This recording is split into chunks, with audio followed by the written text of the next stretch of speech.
Hey everybody, welcome back to my channel. I'm your host Iron Frost, and today I got you a brand new deck profile for you guys. Now, remember last time I told you I was going to try and get the Favrneel deck set, or the stand-up deck set kit, I guess you can probably call it. Well, guess what? My pre-order my order came in about a week ago or so, maybe one or 2 weeks ago, I think, and I did a review on the box and the collection, and a lot of people may have... I'm going to assume you guys didn't like that one, so I'm sorry if that took a little bit longer than normal. And that was also during a time when I was doing a box opening video for you guys for the Set 13 collection. You all seem to really love that one, which I really appreciate.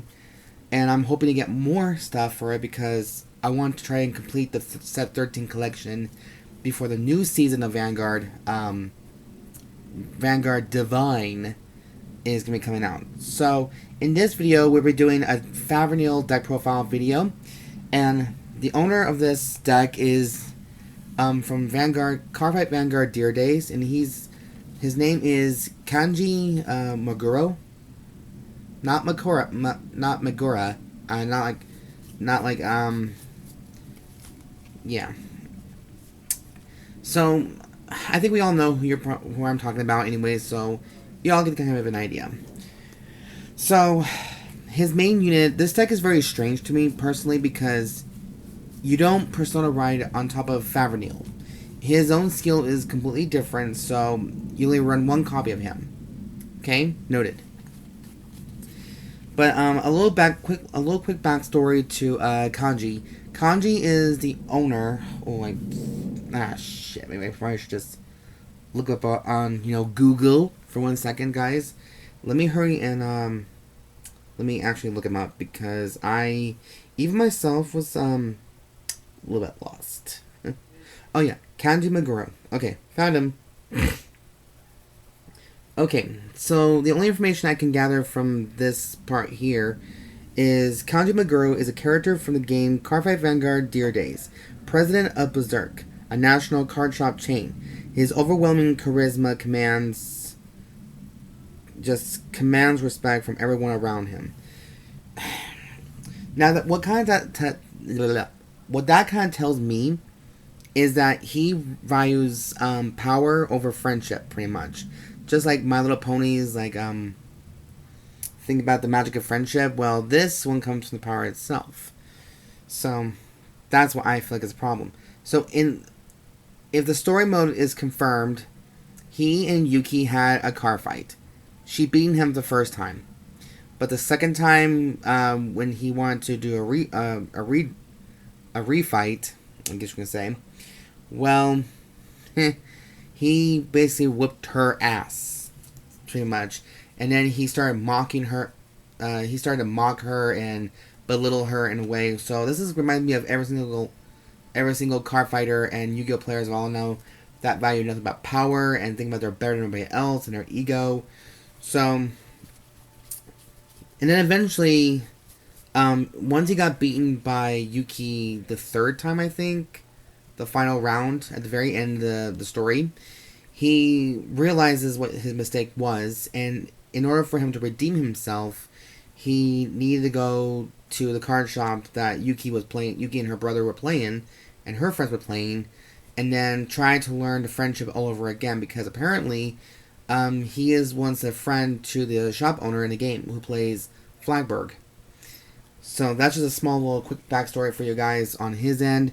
And his way that he dresses is very odd, but then again, what character have we not seen who dresses like Siegfried von Schwolte from Yu-Gi-Oh? The long hair, the flashy outfit, except Kanji's not afraid to basically show off his mighty pecs, and his hair is okay. He looks like a school teacher or a college teacher that you want to screw, pretty much. I can't imagine him actually looking hotter when his hair is chopped. But that's just me though. But anyways, that's enough backstory from him too, and a lot of simping. In this deck profile, we're doing the cards that we got from the Favrneel deck set collection, are all a bunch of reprints, so I can easily make a deck of this no problem. And basically what I did, it seems like that the gray 0, 1, 2, and 3 for this deck is half demon flesh and half mechanical. So basically mold it into one significant other, both machine and living tissue for beast machines, techno-organics. So we have a little bit of Dark Irregulars, Gear Chronicles, and I think a lot of Pale Moon stuff in here. Just a lot of Dark State support because his deck is Dark State. So let's start with the ride deck itself. So, and also just in case, we're using the purple sleeves from Mazanori's, the first set 1 for that. So the first one we have is Clockhand's Dracokid. So that little guy there, it's kind of like a Gear Chronicle thing, so, you know, fitting.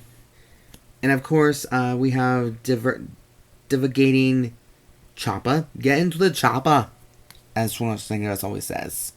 So there's that. And the best part about the grade 1 and 2, they seem to have the same ability as the Graham Grace ride line, grade 1 and 2s. Basically, when they are rode upon, draw 1 card and discard a card from your hand. And, or, in the grade 2's case, you Soul Blast 1 card instead of choosing a card from your hand and discard it. So it gives you that good option and that good little, that tool right there to use. The next one we have is also a Gear Chronicle machine unit.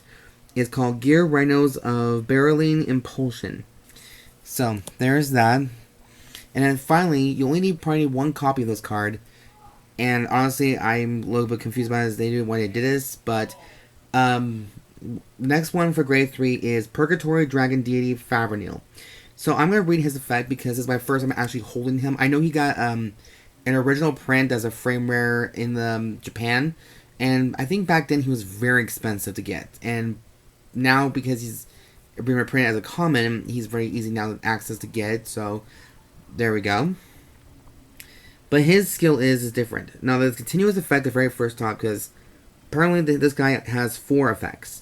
The first one is, you may only have 1 Purgatory Dragon Favrneel in the deck. Okay? Fitting. Noted. Thank you. The first auto effect. At the beginning of your main phase, your opponent chooses one of their rear guards, retires it, and if you did not ride this turn, this unit gets 10,000 power plus 1 critical until the end of turn. Second auto. When your opponent's rear guard is retired during your turn, put a card from your hand into Soul and draw a card. And the last but not least, and this is a 1 turn only, at the end of the battle that this unit attacked, if the sum of the grades of Dark State cards in your Soul is 13 or greater, Counterblast 2, stand this unit and drive, and it gets drive -1 until the end of turn. So basically, this deck relies heavily on, you gotta get cards in the Soul, whether they're grade 1, 2s, and 3s. Basically, as long as there's some, the grand total is 13 or more.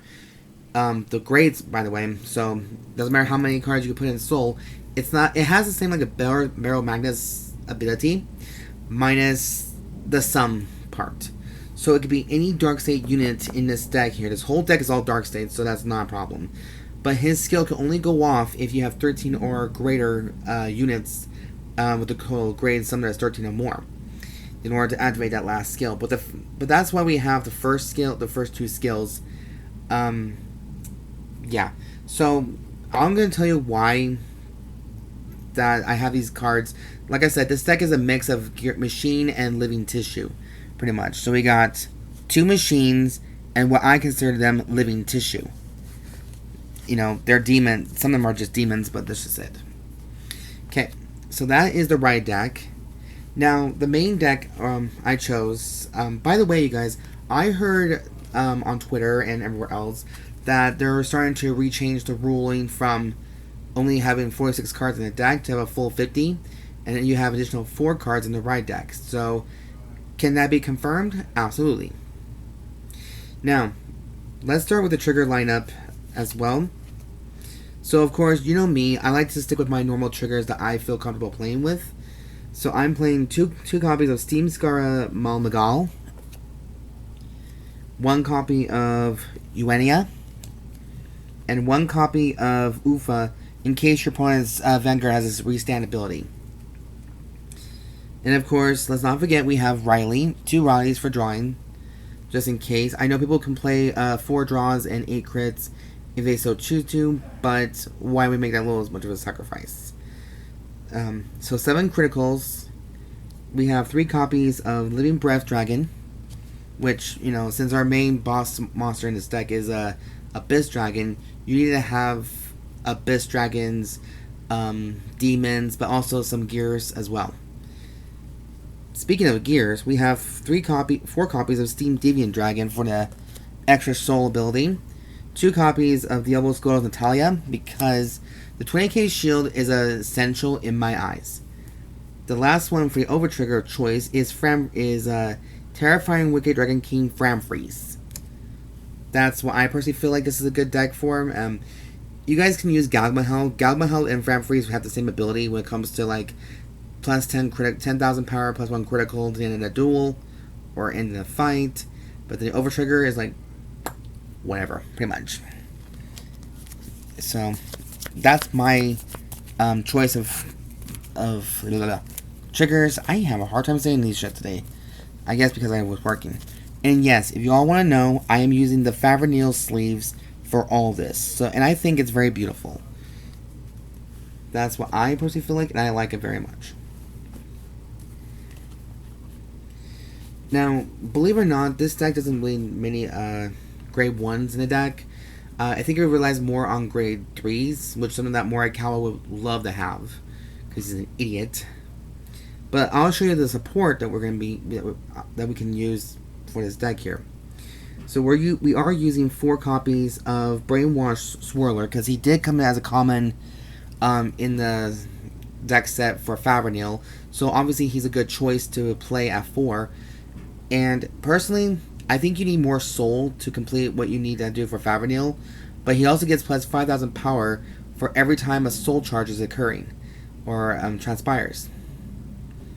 So that's why I chose him. I mean, you guys can choose what the hell anything else. The next thing we have is 3 copies of Steam Battler Gungnram. You can choose to play 4 of him if you really wanted to, just because the soul charging is also pretty good. But I want to play 3 of him because of his Soul Blast skill. You can draw a card if you want to play 1 Soul Blast.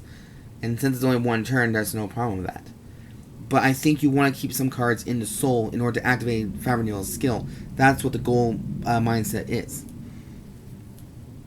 The next thing we have is 3 copies of Repelled Malice Dragon. This came also as a common from the start deck. And we also have Elementaria Sanctitude for that last copy. This is my idea of thinking about it, because I think this deck is pretty fun. Just, I'm so used to doing Persona Ride for Graham Grace, I figured Favrneel might be a fun.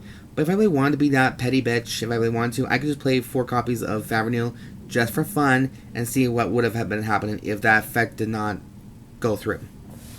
So,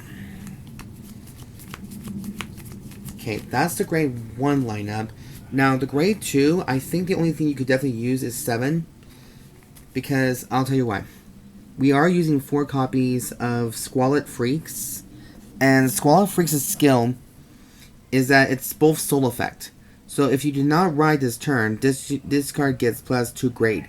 So it becomes a grade 4 while it's in the soul. Other soul ability is, when your grade 3 or greater Vanguard attacks, if you do not ride this turn, bind this card and all your front row units gets 5,000 power in the turn. So if you really want to bind this card from the soul, there you go. Oh, sorry, hold on. Oh, goes on tight. It's not allergies, you guys. I swear to you. And then finally, for the last 3 copies of the grade 2, I decided to take a big risk and try out 3 copies of Clean Sweep Dragon. Just because we want to keep that Gear Chronicle and flesh and metal tissue vibration realization.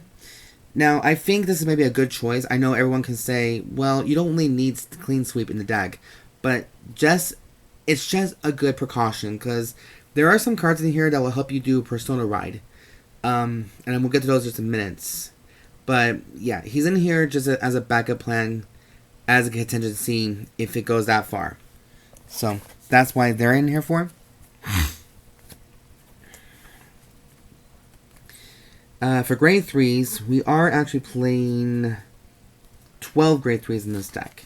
So it's a lot more than the other ones. So we are using 2 copies of the promo card, which is the Demonic Swordsman of Riving Elegos, or Eli for short.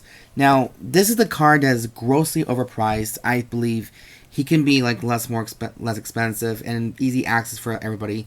But I'll tell you what he does, because he is a new card, and we're here to say our new cards too.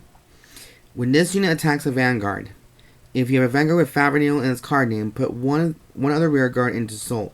Choose one of your opponent's rear guards, retires it, and if the sum of the grades of Dark Snake cards in your Soul is 13 or greater, countercharge 1 card. So you can use a counterblast effect, counterblast and countercharge. Now, my goal is to try to get 2 more copies of this so I can actually play a full playset of the Favrneel support. It's going to cost me a little bit like a gross overpriced kind of thing, but it's well worth it. I forgot how much actually it is nowadays, too. I need to look it up again. Okay, and the next one we have, speaking of more Favrneel support, 4 copies of Purgatory Baron Rhodes. And Rhodes' skill is this is where it comes in. At the end of the battle, this unit attacked a Vanguard. If your Vanguard is Favrneel, put this unit into Soul. Choose one of your opponent's rear guards and retires it. So basically, this is a deck that can let you like kill your opponent faster and deadlier and swifter, like all that stuff. Now here's the Soul effect right here. At the beginning of your ride phase, if you have a Vanguard with Favrneel in its card name, bind this card and discard a card from your hand. Activate Persona Ride. And at the end of turn, you cannot activate Persona Ride with other card effects, and you cannot ride. And since we are only running 1 copy of Favrneel, this makes a lot more sense than anything else. Next up, we got playing 3 copies of Execution Dragon, Vorpal Scythe Dragon. He was once a promo at one point, but now he's reprinted as a common, so he's pretty easy access to have. Now, his skill is an active one. It's a 1 turn only, and Soul Blast 2, choose one of your opponent's rear guards and retires it. Now, when this unit attack hits, you may Soul Charge 2 cards. So you Soul Blast 2 and regain 2 cards if you're lucky. And then finally, not finally, so we got 2 copies of Time Jared Dragon. When this unit is placed on rear guard, put a card from your hand into Soul and draw a card. So we're still keeping the Gear Chronicle effect from alive. I want to play maybe at 4 of him, but I think 2 would be a good starter. It's a good start. And of course, we have 1 copy of Gradius Gradel. Just 1 copy of that. The only regular piece that we are using in this deck whatsoever. Now, that is it for the deck profile video of Favrneel. I hope you guys did enjoy the video very much so like I did. It was actually a lot more fun playing this deck. A lot of fun building it. And it's very amazing that how much you can change within a deck's person's choice. Pretty much. But that is it for the video, you guys. I hope you guys like the comment if you do like the content that I do create for you, be sure to subscribe, thumbs up below, thumbs up for the channel, show love, comment down below, subscribe, and, if you guys have any questions, feel free to comment down below, I should say. I said comment too many times, didn't I? I'm sorry about that. I tend to repeat myself a little bit much. But that is it for the video, you guys. And as always, I've been your host, Siren Frost, signing out.